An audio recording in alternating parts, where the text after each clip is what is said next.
Ton temps ici est terminé. Les mots de Marla m'ont transpercé comme des éclats de verre.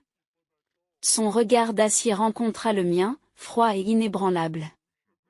Dans sa main tendue se trouvaient 2 avis d'expulsion froissés. Et ma langue s'est figée dans ma bouche et ma fille Ellie s'est agrippée à ma jambe. J'ai balbutié, de quoi parlez-vous? Sortez, tous les deux. Marla m'a jeté les papiers à la figure. Vous avez 2 semaines. C'est notre maison. J'ai crié. Tu n'as pas le droit de faire ça. Marla et moi ne nous étions jamais entendus, mais j'avais supporté ses attaques subtiles et son manque de chaleur pour le bien de mon mari. Dane n'a jamais pu voir la manipulation qui se cachait derrière son agressivité passive. Notre histoire d'amour de conte de fées s'est rapidement épanouie. En l'espace d'1 an, je me suis mariée, faisant confiance à Dane pour m'offrir la vie stable à laquelle j'aspirais. Mais mon prince charmant avait un défaut. Sa mère autoritaire. Nous avons trouvé un compromis en vivant dans la vaste maison d'hôte de Marla, afin qu'elle puisse aider Ellie. Lorsque Dane est parti travailler à l'étranger, la dynamique a changé. Les vraies couleurs de Marla sont apparues. Ses demandes sont devenues des ordres. Ses critiques sont devenues des attaques vicieuses. J'ai perdu mon autonomie, mon sentiment d'appartenance. J'étais une visiteuse dans ma propre maison. Marla a souri, oh, mais je peux, et je le ferai. C'est ma maison, ma terre. Tu n'es rien d'autre qu'une invitée indésirable. Comment as-tu pu? Ma voix s'est brisée. Des années de blessures inexprimées remontent. J'ai tout abandonné pour cette famille. Marla s'est approchée, son souffle chaud sur mon visage. Pourtant, tu as tout pris à mon fils, ai-je reculé en titubant. Ce n'est pas vrai. C'est vrai.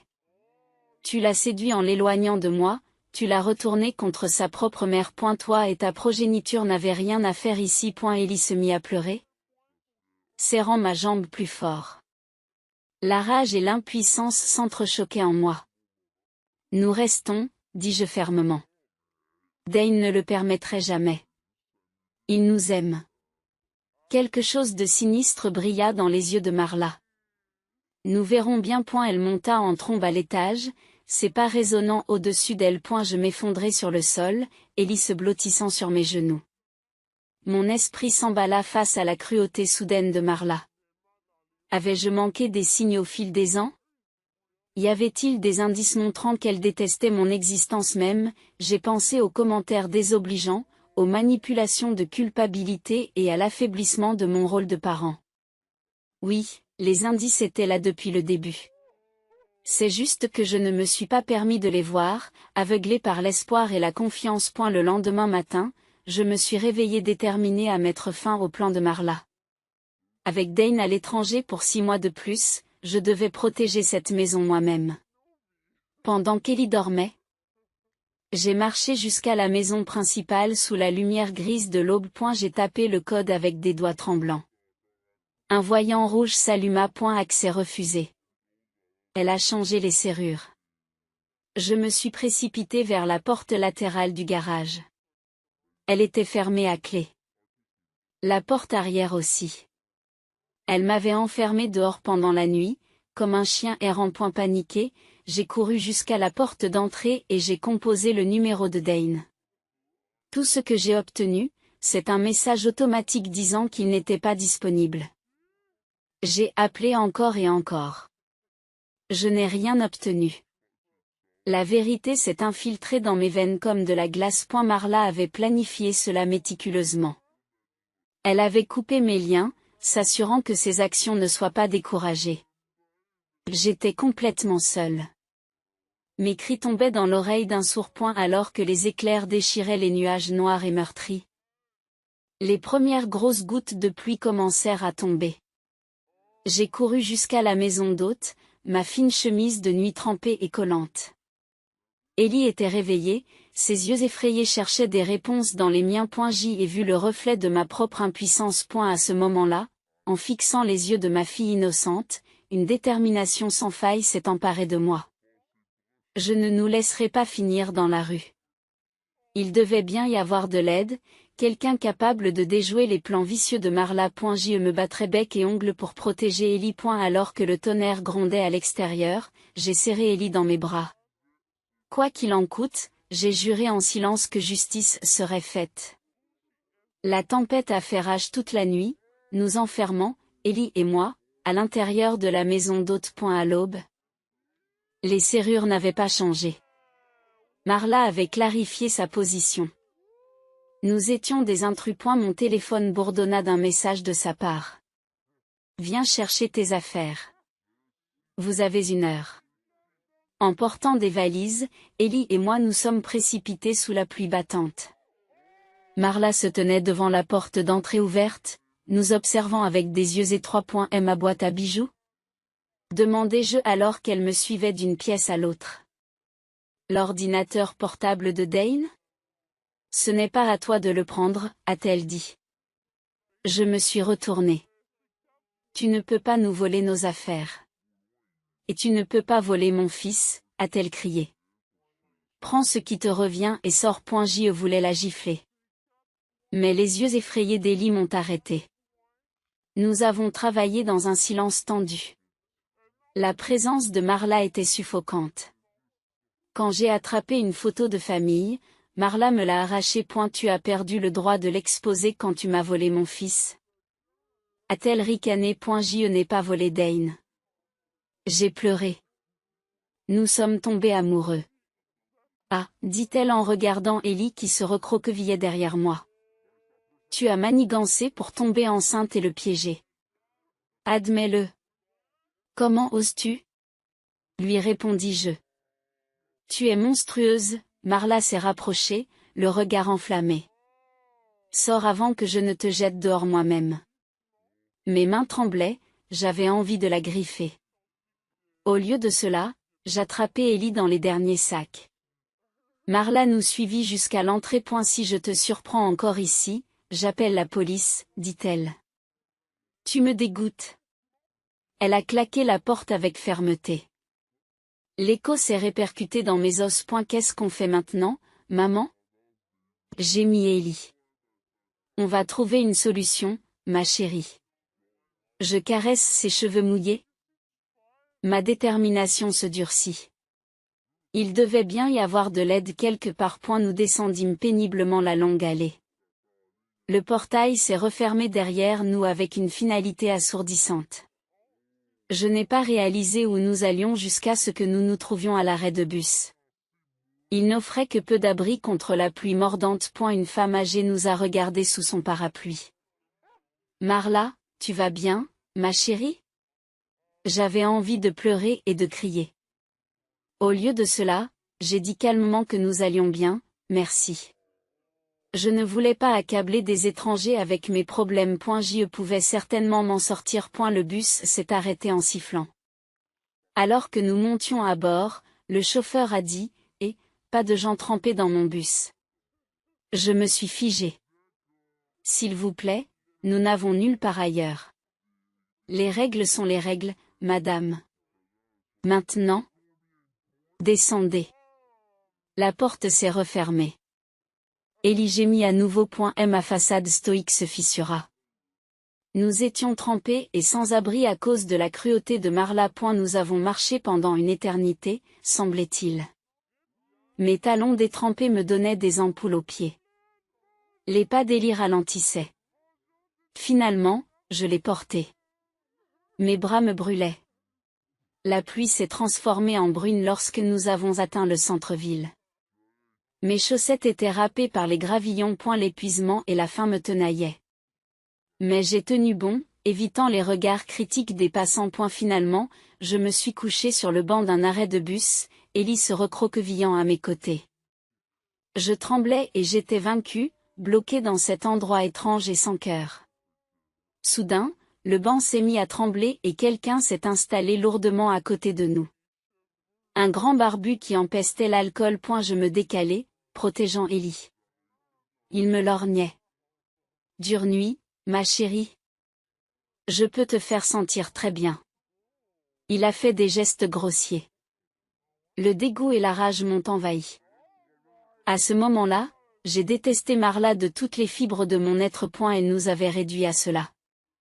Vulnérables, en danger, à la dérive. Sa vengeance n'allait pas seulement bouleverser mon monde, mais aussi détruire l'innocence d'Ellie. Alors que l'homme se rapprochait, j'ai serré ma fille contre moi. Avec une clarté glaciale, j'ai su que, s'il le fallait, je tuerais Marla à main nue pour protéger cette précieuse enfant. J'ai pris la main d'Ellie et j'ai fui l'ivrogne, dont les railleries résonnaient à mes oreilles.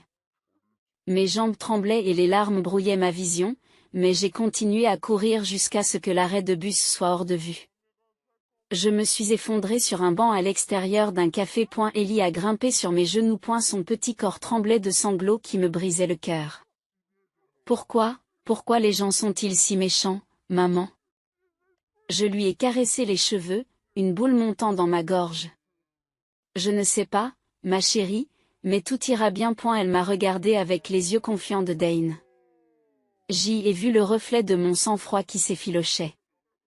Je ne pouvais pas m'effondrer maintenant, quelle que soit l'intensité de la tempête qui faisait rage en moi. C'est alors qu'une serveuse est sortie, nous regardant d'un air méfiant. Et, on ne traîne pas ici. L'humiliation m'envahit tandis que des yeux errants s'arrêtent pour nous dévisager. Saisissant la main d'Ellie, nous nous dépêchâmes de repartir. Tout en marchant, j'ai entendu des bribes de conversation aux arrêts de bus et dans les cafés que nous avons croisés. Des gens qui se plaignent de la pluie, des projets de week-end excitants, des gens normaux qui mènent une vie normale. Alors qu'Ellie et moi errions comme des parias, accablés par la cruauté de Marla, personne ne nous accordait un second regard. Le soir venu, des ampoules suintaient dans mes chaussures. Mon gilet trempé n'apportait que peu de chaleur alors que la pluie reprenait de plus belle. Nous nous sommes réfugiés dans une station de métro, blottis l'un contre l'autre sur des sièges en plastique. Les banlieusards passaient devant nous avec agacement ou indifférence. Nous n'étions pas à notre place dans leur monde ordonné. Alors que nous étions assis, grelottants, une bande d'adolescents s'est approchée. Leur regard audacieux s'est posé sur moi. L'un d'eux se lèche les lèvres en appelant ses amis. Les petits poissons semblaient s'être égarés de l'école. Peut-être avons-nous aidé à les ramener chez eux, ils riaient d'une ignoble plaisanterie secrète. J'ai eu la chair de poule, mais j'ai croisé son regard sans broncher. Nous ne voulons pas d'ennui, merci. Laissez-nous tranquilles, s'il vous plaît. Leur chef souriant s'est penché vers moi, son souffle chaud m'assaillant. Oh, mais nous pouvons vous montrer, mesdames. Un peu de plaisir. C'est alors qu'un agent de sécurité s'aperçoit de l'agitation. Les jeunes se sont dispersés dans la foule. Alors que nous rentrions chez nous dans le métro, Ellie a demandé d'une petite voix, « Maman, pourquoi les gens sont-ils si effrayants? Est-ce que nous avons l'air méchants ?» Mon cœur s'est brisé. Ma courageuse fille ne méritait pas cela. Elle avait besoin d'être élevée, pas d'être exposée au sombre dessous d'une société dépassionnée. Tout cela était l'œuvre de Marla. Alors que nous marchions dans les rues vides jusqu'au refuge voisin, un désespoir morne m'envahissait. Nous étions à la dérive, avec des portes qui nous claquaient au nez à chaque tournant. Des proies faciles pour les goules urbaines. Ici, nous n'avions aucun droit, aucun allié. A eu moins, le personnel du refuge était gentil. Ils ont apporté de la soupe et des couvertures et ont laissé Ellie choisir un jouet abîmé dans une boîte à dons. Mais nous dormions difficilement sur des lits de camp dur. À l'étroit parmi d'autres sans-abri. L'air était chargé d'odeurs âcres de corps confinés, de cigarettes et de vêtements non lavés. Chaque bruit me réveillait en sursaut, serrant Ellie contre moi dans la pénombre. Au matin, ma détermination s'est transformée en une fureur froide. Lorsque la société normale vous rejette sans ménagement, vous devez faire justice vous-même. Les lois ne s'appliquaient pas à nous, les vagabonds. Alors pourquoi devrais-je me plier à des règles qui nous laissaient tomber, ma fille et moi? Le lendemain matin, alors que nous rassemblions nos maigres affaires, une jeune femme s'est précipitée vers nous. « Excusez-moi, êtes-vous Serafina ? Quelqu'un a laissé un message étrange pour vous. » Elle me tendit une note griffonnée qui disait simplement « Je peux vous aider. Rendez-vous à la fontaine de Lyon Plaza à midi. » Mes yeux se sont rétrécis. Était-ce une ruse de Marla? Un piège pour nous attirer et nous enfermer définitivement? Peut-être avait-elle engagé des voyous locaux pour régler définitivement son problème. Je froissai la note, prête à la jeter, puis je m'arrêtai, le lissant sur mon genou à la place. Celui qui avait écrit cette note semblait savoir que nous avions désespérément besoin d'aide. Que avions-nous encore à perdre en les écoutant? Je devais prendre le risque, pour le bien d'Élie et pour le mien, car la fureur qui mijotait en moi ne demandait qu'à jaillir, n'ayant besoin que d'un canal. Si cette mystérieuse rencontre me donnait cette chance, alors qu'il en soit ainsi. Et la détermination s'est transformée en un abandon téméraire et peut-être qu'un soupçon d'espoir est apparu au fond de moi. Nous nous rendrions à ce rendez-vous de la place du Lion, notre avenir reposant sur ce qui nous y attendait, qu'il s'agisse d'un piège ou d'une bouée de sauvetage. Et la place des lions se profilait devant nous. Une statue de lion gardant sa façade brillante. Élie me serra la main tandis que nous naviguions parmi les professionnels élégamment vêtus qui se déplaçaient avec détermination. Nous nous distinguions par nos vêtements froissés, et nous recevions des regards de côté et de loin. Près de la fontaine bouillonnante, une femme scrutait la foule avec attention, et lorsque nous nous approchâmes, elle se mit à sourire. Sarafina? Je suis ravie que vous soyez venue. Je m'appelle Nina. Son attitude chaleureuse me surprit. Je me crispai, prête à attraper Élie et à m'enfuir. C'est Marla qui t'envoie? Est-ce une sorte de piège? Nina cligna des yeux. Tu veux dire Madame Marla? Oh, mon Dieu, non. Mais on dirait qu'elle vous a mis à rude épreuve. Ses sourcils se froncent d'inquiétude. Wirly, demandai-je, qui es-tu et que veux-tu? Nina indique d'un geste un café tout proche. Une fois assise avec des tasses de chocolat chaud, elle a commencé. Je suis avocate spécialisée dans la justice sociale. J'ai reçu votre dossier récemment. Elle me montre une chemise brune portant notre nom de famille. Je m'occupe des litiges liés au logement et des expulsions injustifiées. Vous pouvez donc nous aider à récupérer notre maison auprès de Marla. L'espoir et la suspicion rivalisaient en moi. Je vais certainement essayer. Ce qu'elle a fait est illégal à bien des égards. En tant qu'épouse de Dane, vous avez autant de droits qu'elle sur cette maison. J'ai juste besoin de quelques détails pour monter un dossier solide. À au cours de l'heure qui a suivi, j'ai raconté toute l'histoire.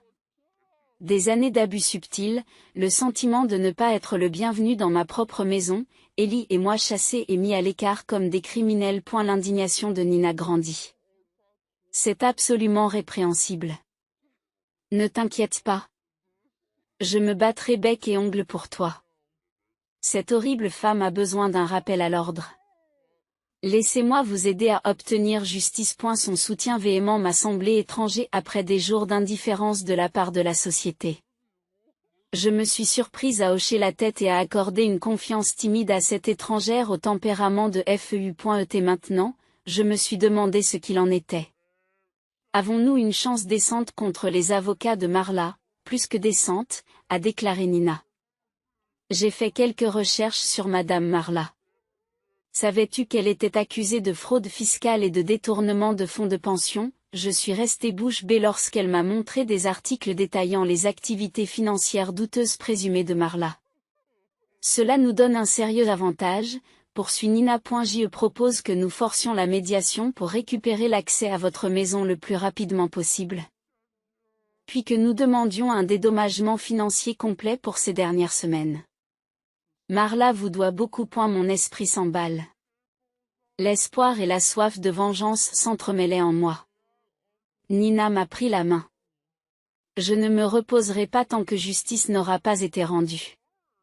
Je te promets que Marla n'a pas choisi la bonne fille pour s'amuser cette fois-ci. Son sourire d'acier reflétait la froide détermination qui se cristallisait en moi. La leçon était claire. Face à l'adversité, les doux se taisent tandis que les féroces s'élèvent. Rassemblant mon courage et mon indignation, je les canaliserai avec précision pour réduire Marla à sa plus simple expression. Les jours qui suivirent passèrent dans le flou. Nina a déposé des injonctions tandis que j'ai fait des déclarations aux enquêteurs concernant la fraude financière de Marla. L'envoi de l'avis d'expulsion me paraissait délicieusement poétique. Pour la première fois, je détenais le pouvoir tandis qu'elle se démenait pour s'en sortir. Bientôt, nous avions une date de procès où Marla devrait rendre compte publiquement de l'expulsion injustifiée, de l'abus et de la mauvaise utilisation des biens de mon mari. Et la nuit précédente, je restais éveillée, jouant des scénarios de confrontation, la disparition de Marla devenant une obsession qui illuminait mes journées. Nina a suggéré que le pardon pourrait m'apporter la paix. Je n'étais pas d'accord. Seul le fait de voir Marla dépouillée de sa fierté, de sa richesse et de son statut me satisferait maintenant. Elle avait réveillé une fureur vindicative qui ne serait apaisée que par sa ruine absolue. Mes rêves n'avaient aucune pitié non plus, mettant en scène Marla suppliant à genoux le pardon que je ne lui accorderais pas. Je voulais qu'il soit écrit qu'elle renonçait à tout droit sur notre famille. J'avais envie de la broyer dans la boue, émotionnellement, financièrement, existentiellement. Il fallait qu'elle comprenne pleinement ma souffrance. Dans la lumière dorée de la salle d'audience, le lendemain matin, j'ai serré Ellie contre moi. Ma fureur attendait son heure avec impatience. D'une manière ou d'une autre, Marla paierait le prix de sa cruauté d'aujourd'hui. J'en étais totalement certain, sans l'ombre d'un doute ou d'une hésitation. La justice serait rendue, par la loi ou par mes propres mains, si nécessaire. Le claquement des talons de Marla résonna comme des coups de feu dans la salle d'audience silencieuse. Je me stabilisais tandis qu'elle s'approchait de la barre, s'arrêtant à quelques mètres de moi. Son regard glacial me transperça le crâne. L'audience s'est déroulée efficacement grâce à la documentation minutieuse de Nina sur les méfaits de Marla. Alors que le juge passait en revue les témoignages signés, Nina s'est penchée vers moi. La loi est de notre côté, mais elle refuse de transiger. Préparez-vous. Elle veut du sang. Lorsque Marla s'est présentée à la barre, sa voix a rempli la salle. Ces allégations sont grotesques. J'ai consacré ma vie à mon fils. Puis cette femme l'a séduit avec une grossesse intentionnelle. Elle a pointé un doigt vicieux dans ma direction. Ils ont profité de mon foyer pendant des années avant de retourner mon propre fils contre moi. Et la salle s'est mise à émettre des objections tandis qu'elle continuait à déverser son venin sur ma trahison et ma tromperie. Le juge frappait son marteau avec impatience tandis que mes ongles creusaient des croissants dans ma peau. Le juge a ordonné à Marla de s'en tenir aux faits. J'avais envie de sauter par-dessus les bancs et de la bâillonner moi-même. À la fin de sa diatribe, Nina se leva rapidement. Niez-vous avoir commis des fraudes financières à répétition pendant des décennies, y compris le mois dernier? Certainement pas. Le regard de Marla s'assombrit. Des comptables sans éthique ont commis des erreurs d'écriture que j'ai l'intention de rectifier. C'est intéressant. Nina soulève des documents détaillant les dettes de Marla sur les cartes de crédit et les prêts irrécouvrables. Donc, imitez la signature de votre fils pour effectuer des paiements boursiers en son nom cette année seulement n'était qu'une erreur d'écriture? La salle d'audience s'agite. Marla a visiblement blêmi, mais a rapidement retrouvé son calme. Comme je l'ai dit, des erreurs se sont produites à cause de comptables auxquels je ne peux manifestement plus faire confiance. Ainsi que des déclarations sous serment. Nina a poursuivi en décrivant les témoins qui ont attesté de la violence psychologique et du comportement contrôlant de Marla à mon égard. La secrétaire de Dane a confirmé avoir intercepté mes appels à l'aide sur les instructions de Marla. À chaque révélation accablante, je me délectais de voir la façade de Marla s'effondrer.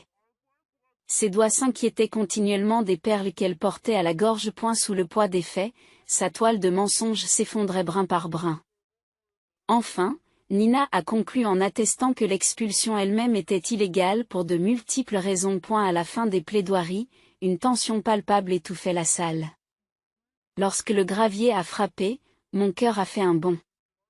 Au vu des preuves factuelles, le tribunal se prononce en faveur de la plaignante, confirmant ses droits légaux sur le logement et les biens qui y sont associés. Un bruit de chute a fait pivoter les têtes vers Marla.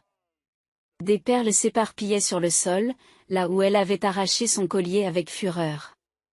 2 gardes armés l'encadraient, tandis qu'elle tremblait d'indignation. Lorsque Nina m'a serré la main, le nœud dans ma poitrine s'est enfin desserré. J'avais envie de fondre de soulagement. Au lieu de cela, j'ai dit clairement, « Merci, votre honneur, d'avoir rendu la justice aujourd'hui. » Marla m'a craché du venin jusqu'à ce que les gardes l'escortent vers la sortie. Et la salle s'est rapidement vidée, les gens me serrant la main et louant mon courage. Dans un élan de glorification, j'ai signé l'ordonnance du tribunal m'accordant le pouvoir sur les biens et le personnel de la maison. Nous avons réussi. Nina a pleuré en me serrant dans ses bras. J'ai expiré longuement, me sentant vidée et presque déçue. D'une certaine manière, le lent effritement de Marla ne m'avait pas suffisamment satisfait. J'avais envie de lui faire perdre son sang-froid, pas seulement de la vaincre légalement. Comme si elle lisait dans mes pensées, Nina m'a dit doucement, « Je sais que tu espérais aussi des excuses émotionnelles. Mais la loi a rendu la justice malgré tout. Concentre-toi sur le fait d'aller de l'avant, loin de la toxicité et vers la stabilité et la paix. » J'ai acquiescé, sachant qu'elle parlait avec sagesse. Mais mon cœur grondait toujours pour se venger. Je n'étais pas encore rassasiée. J'avais envie de faire sécher Marla moi-même. Alors que nous sortions dans la chaleur du coucher de soleil, j'ai vérifié mon téléphone par habitude. Un message de Dane s'est affiché sur l'écran et mon cœur s'est arrêté. J'ai hâte de voir vos visages quand je vous surprendrai demain. J'ai relu le texte de Dane. Mon estomac s'est retourné. Comment allais-je lui expliquer ces mois difficiles? Pire encore, comment Marla allait-elle déformer les événements pour me vilipender? Elle lui tendrait sans aucun doute une embuscade en premier. Tandis que Nina nous conduisait à l'hôtel pour la nuit, je me demandais ce qui m'attendait à la maison. Je devais intercepter Dane avant que la version sélective de Marla n'empoisonne son esprit.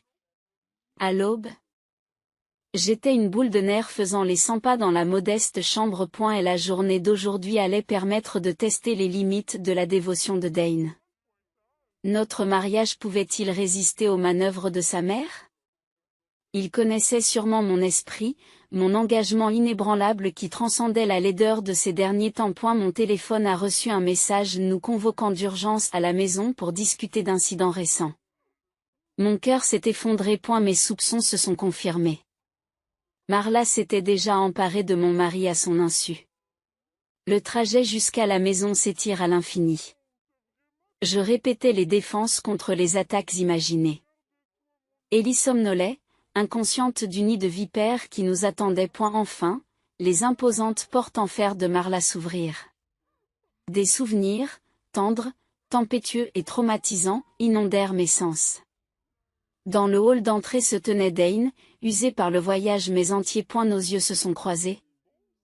Et dans son regard brun profond tourbillonnait l'incompréhension, la blessure. Et était-ce de la méfiance? Avant que je ne puisse bouger, il s'est avancé. Et elle m'a serré dans ses bras, ce qui m'a semblé superficiel. J'ai entendu la voix stridente de Marla dans le salon, crachant sans doute sa version romancée. Dane m'a relâché, me tenant à bout de bras. Que s'est-il passé ici?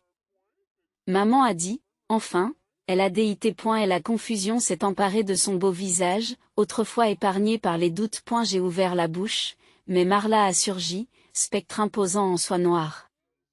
Dane, heureusement que tu es venu. Elle s'accroche à son bras avec possessivité. Cette femme a perdu la tête, je le crains. Elle m'a envoyé des avis juridiques scandaleux pendant ton absence, et a même appelé la police pour lancer des accusations farfelues. Ce n'est pas vrai, m'écriai-je. Elle a abusé et expulsé Ellie et moi illégalement. J'ai des décisions de justice, des mensonges. Les yeux de Marla se sont illuminés. Elle a essayé de mettre à sac nos biens familiaux, à retourner contre moi le personnel sentimental que je traitais comme les miens. Dane avait l'air complètement déconcerté, son regard allant d'une personne à l'autre. Alors que les accusations se chevauchent, il lève la main avec force. C'est assez. Il est clair qu'il y a plus que ce que je comprends. Mère, laissez Serafina parler sans l'interrompre. Je pense que la médiation de demain nous fera du bien.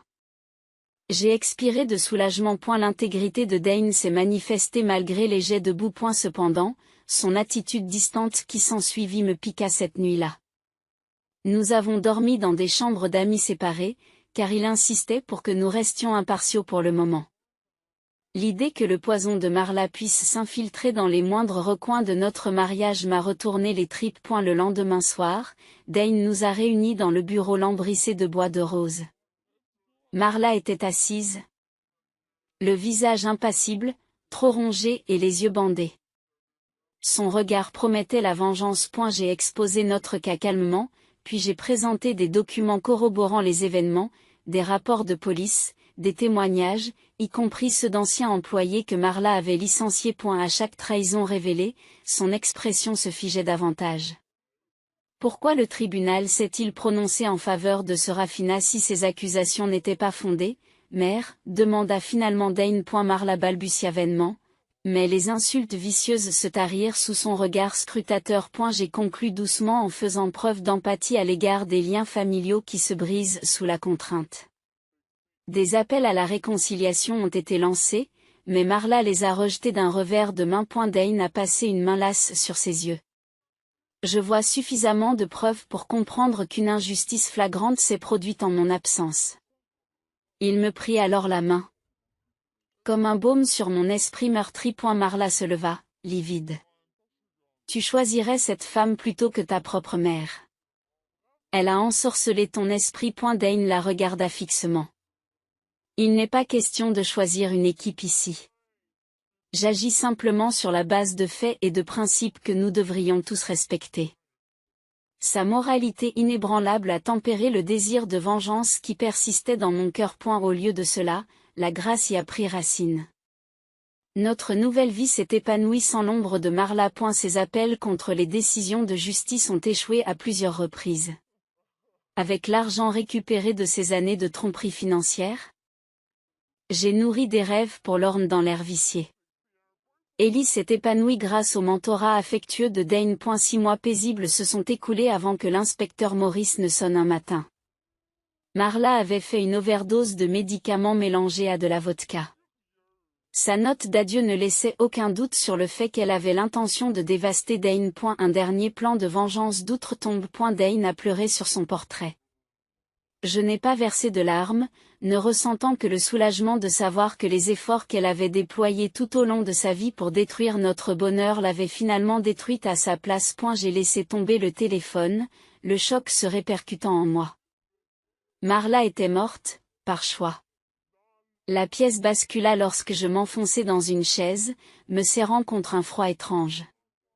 D'une certaine manière, il me semblait anticlimatique que sa présence toxique disparaisse du jour au lendemain. Après des décennies consacrées à critiquer chacune de mes respirations, elle m'a empêché de tourner la page en s'en allant de son propre chef. Elle est restée une énigme exaspérante que j'ai combattue en vain. En perdant, sa seule victoire a peut-être été de conserver ce masque de mystère voilant une noirceur innée. Ce soir-là, Dane est rentré chez lui, ébranlé. La police avait découvert des litres d'alcool cachés sous le lit de Marla, malgré les promesses d'abstinence qu'elle nous avait faites au fil des ans. Ses lettres non envoyées se déchaînaient au vitriol, me rendant entièrement responsable de son isolement misérable.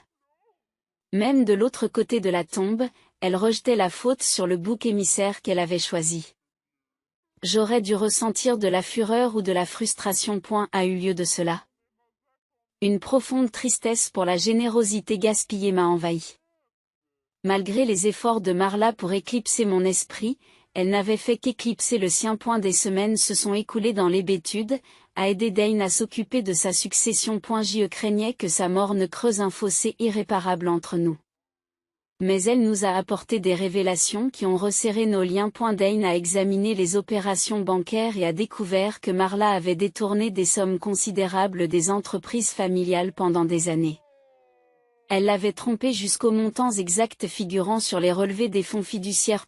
Sa trahison était profonde, même s'il lui avait pardonné et s'était montré indulgent tout au long de sa vie. J'ai moi-même connu intimement cette douleur, réalisé sa place et sa valeur dans la vie d'un être cher, qui n'était qu'un mirage et une illusion. Quel que soit le degré d'altruisme ou de générosité dont vous avez fait preuve, Il s'évanouit à travers les lentilles tordues de l'égoïsme. C'est peut-être pour cette raison que Dane et moi nous sommes rapprochés après sa mort. Nous nous sommes enfin reconnus comme des âmes sœurs également marquées. Notre réconfort est né d'une honnêteté qui n'a que trop tardé. Avec la mort de Marla, le fardeau des attentes non réalisées s'est également envolé. J'ai observé des changements chez Dane. La douceur inébranlable a cédé la place à l'espièglerie et à une franche affection. Libérée de la présence critique de Marla, notre mariage s'est enrichi de racines résistantes aux intempéries de la tempête. Bientôt, des nouvelles plus légères ont tourné l'attention vers l'avenir. Notre famille allait s'agrandir avec l'arrivée d'un nouveau bébé en hiver. Dane était ravi, discutant immédiatement des plans pour la crèche et établissant des portefeuilles d'investissements éducatifs. Lorsque nous avons annoncé à Ellie qu'elle serait grande sœur, sa joie a illuminé la pièce. Le bébé peut avoir tous mes vieux jouets. Je l'aiderai aussi à s'occuper de lui. Nous serons gentils, je le promets. Son enthousiasme innocent a fait germer une idée sur laquelle Dane et moi avons réfléchi pendant des mois. En fin de compte, nous avons signé les papiers de garde nous accordant la tutelle légale de la plus jeune nièce de Marla, Alexandra. Élever simultanément un enfant de 3 ans et un nouveau-né était intimidant, mais nous étions déterminés à perpétuer l'héritage de Marla en posant les bonnes fondations. Peut-être qu'une rédemption symbolique s'est également glissée dans nos intentions. Alexandra était une enfant ensoleillée malgré son passé tumultueux. En lui tressant les cheveux chaque matin, mon cœur se gonflait d'une protection féroce pour son avenir. Tard dans la nuit, Dane et moi poussions nos 2 filles endormies dans leur lit en leur chuchotant des mots d'affection. Puis nous nous attardions sur les photos de Marla au fil des décennies, belle mariée rayonnant sous son voile, jeune mère dévouée câlinant son fils unique. Je me reconnaissais dans le regard qu'elle posait sur le nouveau-né Dane, ce besoin primaire d'élever le don le plus précieux de la vie, qui transcendait même notre histoire sanglante. Peut-être que l'humanité intérieure nous lie tous encore, même si elle est cachée sous des marées d'amertume ou de reproches. Et si l'on se donne la peine de percer la surface suffisamment loin, des lueurs peuvent émerger des profondeurs les plus troubles. Des images ont alors traversé mon esprit, Marla ajustant le collier de ma robe quelques instants avant que je n'épouse son fils, ces tentatives inégales pour préparer le gâteau d'anniversaire d'Ellie chaque année, de brefs interludes de quasi-connexion, mais qui n'ont duré que quelques instants avant que la méchanceté n'entraîne Marla à nouveau dans sa chute. C'est ainsi que notre danse turbulente a duré des années, sans jamais perdre le rythme, jusqu'au silence immobile de la perte, musique en sourdine, déformée par l'ire. Dans la lumière paisible du crépuscule, j'ai contemplé son portrait exposé en son honneur. Des ombres persistantes ont entaché sa ressemblance pour moi. Avec un soupir d'acceptation, j'ai finalement laissé les fardeaux ternes glisser leurs crochets têtus de mon âme. L'aube de demain me semblait déjà plus lumineuse. Je me suis réveillé avant l'aube, tiré du sommeil par une douleur inconnue. Aujourd'hui, c'était l'anniversaire de la mort de Marla, 1 an après que sa dernière attaque malveillante ait semé le chagrin entre Dane et Moi. Et la perte avait jeté les bases d'une croissance inimaginable. J'ai descendu les escaliers sur la pointe des pieds, où Dane se tenait debout, regardant par la fenêtre, la tasse de café intacte sur la table à côté de lui. Sans mot dire, j'ai glissé ma main dans la sienne, la lumière du soleil illuminant lentement notre reflet dans la vitre. Je rêvais de ses dernières visites dans les galeries d'art avec moi, dit doucement Dane. Elle m'a appris à cultiver un œil pour les textures des coups de pinceau. Nous débattions des interprétations pendant des heures. J'écoutais en silence, ne me hérissant plus lorsque Marla habitait ses réflexions. L'année écoulée m'avait appris à compatir à la complexité de l'amour tel que la concevait Penn. Dane se retourna brusquement, l'urgence dans la voix. Je me suis excusée d'avoir été indisponible au moment où vous aviez le plus besoin de moi. Cela m'a fait mal de réaliser à quel point elle vous a laissé tomber, de façon si égoïste. J'ai serré sa main, notre réconfort circulant librement sans les contraintes de la fierté. Tu as gardé la foi, malgré tous les impairs? Ce que nous avons enduré a révélé qui avait vraiment les yeux pour voir notre essence. Dane a révélé qu'il avait définitivement fermé les comptes détournés de Marla, redirigeant les fonds vers des fonds fiduciaires pour Alexandra et nos fils. J'aurais dû gérer moi-même ces finances malhonnêtes de manière plus astucieuse, a-t-il admis. Maintenant, l'avenir connaîtra la rectitude.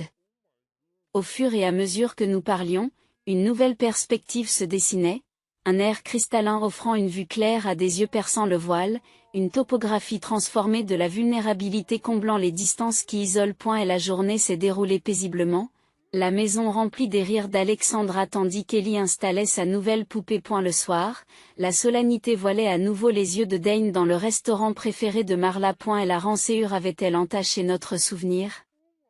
Malgré la volonté de ne pas en arriver là, à notre retour, c'est un chaos animé qui nous a accueillis. Les enfants avaient éparpillé les coussins du salon pour créer une forteresse de jeux, et leur créativité extatique s'est répandue autour de Dane et moi, tandis que nous nous enfoncions en souriant. Le poids des blessures inexprimées semblait s'être envolé de nos épaules. Alors que je reposais ma tête sur son épaule, Dane m'a dit doucement que cet espace n'était pas disponible lorsque notre mère dominait notre psyché et notre maison, mais que les ouvertures d'Alexandra et du corps étaient toujours possibles. En vérité, les ombres ne pouvaient pas totalement écraser la lumière, mais elles étaient suffisamment audacieuses. Grâce à la résilience de la jeunesse, la bonté avait creusé des percées révélant des espoirs étincelants. Au-dessus d'une cheminée flamboyante, j'ai lu un verset de Rilke encadré et nouvellement monté. Laissez tout vous arriver, la beauté et la terreur. Continuez à avancer. Aucun sentiment n'est définitif. Ces lignes intemporelles évoquaient maintenant Marla de manière assez profonde. Nos vies entremêlées témoignent du fait que les défunts ne s'absentent jamais complètement de la vie qu'ils ont marquée. À travers le flux continu de la mémoire, les échos se répercutent au-delà de la finalité du départ. Les émotions distillées au cours de décennies difficiles tourbillonnaient continuellement entre nous tous, aspirant à la réconciliation. J'ai donc respiré profondément, invitant la compréhension à apaiser toute rançéure persistante. L'emprise du passé s'était suffisamment relâchée à présent. J'y fixais les flammes dansantes comme un voyant à la recherche de révélations et de braises incandescentes. J'ai eu envie d'exprimer des mots qui n'avaient jamais été prononcés à Marla elle-même dans sa vie. J'ai donc murmuré dans l'éternité. Puisses-tu découvrir l'amour abondant qui te dépasse ici, où les âmes se réunissent sans entrave. Quelque chose comme une consécration s'est répandu dans la pièce silencieuse à ce moment-là. Dane m'a serré plus fort. Ce nouveau lien était un sanctuaire qui nous protégeait des esprits capricieux qui erraient encore sur le terrain brumeux de la psyché. Bientôt, les rituels du coucher des enfants ont accaparé toute notre attention. Nous nous sommes plongés dans les chansons d'adieu et les comptines pour protéger leurs rêves du matin de ce jour. Alors que les deux filles s'endormaient, Dane a demandé: penses-tu qu'elle a trouvé une forme de paix? J'ai reconnu dans ses yeux la recherche d'une confirmation que la lumière intérieure avait percé l'obscurité de Marla quelque part. J'ai touché sa joue, plus de tendresse que de certitude m'animant. Ce n'est plus de notre ressort maintenant. Nous marchons sur ce terrain en nous fiant à notre propre lumière. Dehors, le ciel nocturne d'encre scintillait d'étoiles défiant l'entendement et pourtant rayonnantes. Quelle que soit la densité de l'obscurité, la luminosité persiste et invite à voir plus haut. C'est sur cette vérité que nous pourrions nous appuyer.